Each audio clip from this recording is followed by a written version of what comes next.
নতুন প্রজন্মের সঙ্গে আঞ্চলিক সংস্কৃতির বন্ধন অটুট রাখতে জমকালো আয়োজনে অনুষ্ঠিত হলো সিলেটের ঐতিহ্যবাহী দিশারি হাওড়াপাড়াবাসীর মিলন মেলা।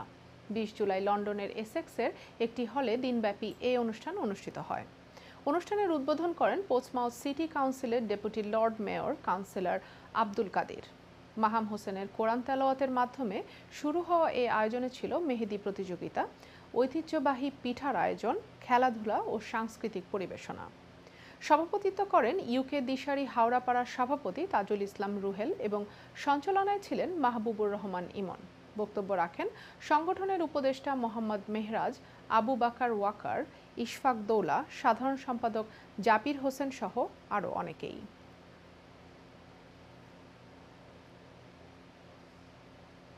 হাওড়ার মানুষের যে একটা মহব্বত, যে আন্তরিকতা, এটা আজকে আমরা ফিল করলাম।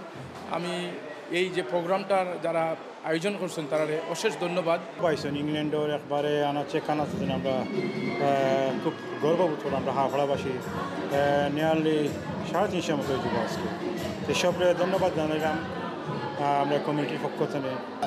প্রতিবারও আমরা এটা সবাই এলাকার যারা বিদেশ আসেন, আমরা এলাকার যারা বিদেশ আসেন তারা নিয়ে আমরা পুনর্বিনিয়োগ করার চেষ্টা করি এবং এই বছরও আমরা করছি।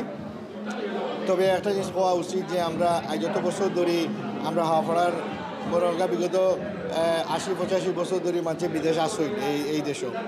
এখন আমরা এই জিনিসটার বন্ধনে আমরা অটুট রাখছি এবং ভবিষ্যৎ জেনারেশনকে আমরা অটুট রাখতাম।